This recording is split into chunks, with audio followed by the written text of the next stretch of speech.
సదాశివసమారంభాం వ్యాసశంకరమధ్యమాం అస్మదాచార్యపర్యంతాం వందే గురుపరంపరాం.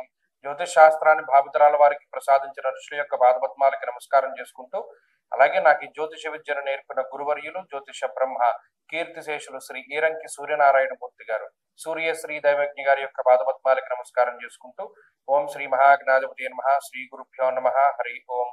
వీక్షకులందరికీ నమస్కారం. సింహరాశి వారికి ఈ వారం సాధారణమైనటువంటి గ్రహస్థితి గోచరిస్తూ ఉన్నది. ఈ రాశి వారులకి అనుకూలించేటువంటి గ్రహాల యొక్క సంఖ్య తగ్గుతూ ఉన్నది.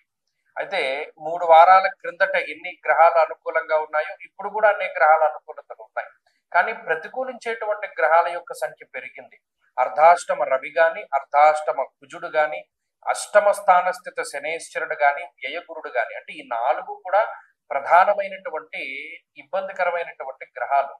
అంతఃక్లేశం గృహశ్చిద్రం సౌఖ్యహానిమ భోజనం అన్నది శాస్త్రం. ఇక్కడ ఇన్ని గ్రహాలు ప్రతికూలంగా ఉండడం వల్ల ఏమవుతుంది అంటే, కొంత సమయాన్ని మనకి కావలసినటువంటి వాటి మీద ఖర్చు పెట్టలేకపోతారు. ఇంకో రకరకాలైనటువంటి ఆవృత్తుల మీద, ఇంకో పనుల మీద ఎక్కువగా ఈ కాలాన్ని వృధా చేస్తారు తప్పితే చేయవలసినటువంటి పనులని సకాలంలో పూర్తి చేయాలి అనేటువంటి ధ్యాస ఉండదు. అది మెయిన్ గా టైంని తినేసేటువంటి గ్రహస్థితి ఈ గ్రహస్థితి. అలాగే శుభమూలకో వ్యయశ్చైవ అన్నది శాస్త్రం.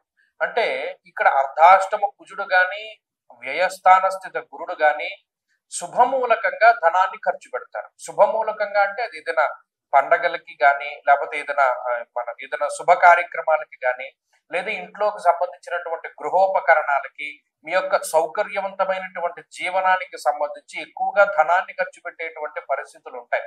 అయితే ఈ ధనం ఖర్చు పెట్టేటువంటిది గతంతో పోల్చుకుంటే కొద్దిగా ఎక్కువగా ఉంటుంది. అంటే 100 రూపాయలు మీకు ఆదాయం వచ్చి గతంలో 20 రూపాయలే ఖర్చు పెడితే ఇప్పుడు 80 రూపాయలు ఖర్చు పెడతారు. అది చాలా ఎక్కువగా ఉంటుంది.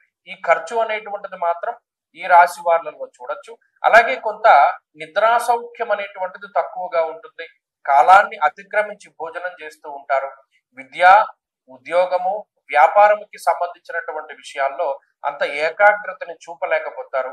పరాగ్గా కాలం గడుపుతూ ఉంటారు. ఏదో ఎక్కడికో వెళ్ళిపోవాలి, పలానా చోటికి వెళ్ళిపోవాలి అని అనిపిస్తూ ఉంటుంది. సెలవులు దొరకవు, ప్రయాణం చేయడానికి అవకాశం ఉండదు. మనసు ఇక్కడ పలానా చోటుకి వెళ్తే తేలిక పడుతుంది అని అనిపిస్తూ ఉంటుంది. కానీ అక్కడికి వెళ్ళడానికి సావకాశం ఉండదు. అక్కడ ఉండలేక ఇక్కడ ఉండలేక మనసు, అలాగే ఆలోచనలు ఇవన్నీ కూడా గజిబిజి గందరగోళంగా ఉంటాయి. కాబట్టి ఈ ద్వంద్వ వైఖరి అనేటువంటిది కూడా ఈ గ్రహస్థితి వల్ల ఏర్పడుతుంది. నానా కార్య విరోధ స్యాత్. అనుకున్న పనులు అనుకున్నటువంటి విధంగా సాగవు. అనుకోని విధంగా, అంటే మనం ఏదైనా ఊహించలేదు, పలానా పని ఇలా పూర్తి చేస్తామని అనుకోలేదు అనుకోండి, అవి అంటే ప్రీ ప్లాన్డ్ గా ఉన్నటువంటి అవ్వవు, అన్ప్లాన్డ్ థింగ్స్ అన్ని అవుతాయి. ఇది మాత్రం ప్రధానంగా గుర్తుపెట్టుకోండి.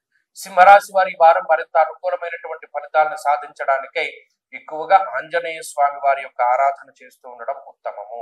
ఈ వారంలో కలిసి వచ్చేటువంటి రోజు బుధవారంగా చెప్పవచ్చును. అదృష్ట సంఖ్య 2, అదృష్ట వర్ణము లేత ఆకుపచ్చ రంగు. తదుపరి కన్యా రాశి.